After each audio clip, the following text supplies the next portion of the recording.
આરોગ્ય મંત્રી પ્રફુલ પાનસેરિયાના હસ્તે અડાજણ વિસ્તારમાં 2 દિવસીય ભવ્ય મિલેટ મહોત્સવનું ઉદ્ઘાટન। સુરતના અડાજણ ખાતે આયોજિત આ વિશેષ મિલેટ મહોત્સવમાં આરોગ્ય મંત્રી પ્રફુલ પાનસેરિયાએ ઉપસ્થિત રહી દીપ પ્રાગટ્ય દ્વારા કાર્યક્રમને ખુલ્લો મૂક્યો હતો।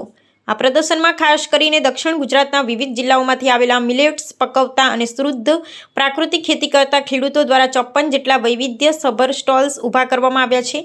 મંત્રીએ ખેડૂતો સાથે સંવાદ સાધીને તેમના ઉત્પાદનોની ગુણવત્તા અને માર્કેટિંગ અંગે પ્રોત્સાહન પૂરું પાડ્યું હતું, જેમાં રાગી, જુવાર, બાજરી અને કોદરા જેવા પરંપરાગત ધાન્યોના મહત્વ પર ભાર મૂકવામાં આવ્યો હતો।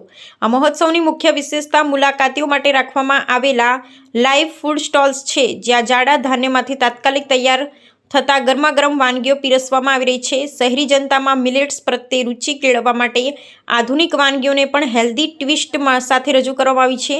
કૃષિ નિષ્ણાંતો દ્વારા પ્રાકૃતિક ખેતીના ફાયદા અને રાસાયણિક મુક્ત ખેતી પદ્ધતિ અંગે પણ ખેડૂત અને ગ્રાહકોને માર્ગદર્શન આપવામાં આવ્યું હતું। આ આયોજન દ્વારા જનસામાન્યને રોગમુક્ત જીવનશૈલી તરફ વળવાનો પ્રયાસ કરવામાં આવ્યો છે। ભારતના તમામ ખેડૂત પરિવાર પોતાનું ધાન્ય વિશ્વને પૌષ્ટિક આહાર આપે, શહેરના લોકો તંદુરસ્ત રહે, ગ્રામ્ય લોકો તંદુરસ્ત રહે, આ સમન્વય સાથે એક સારું ફૂડ મળી રહે એ હેતુસર સરકારનો આ ખૂબ પોઝિટિવ અભિગમ છે, જેને તમામ લોકોએ આવકાર્યા છે અને ખેડૂત પરિવારે પણ એક ખુશીની માહોલ છે, જેથી કરીને આ દિશામાં પ્રાકૃતિક ખેતી તરફ ખેડૂતો વળશે એ ચોક્કસ વિશ્વાસ છે।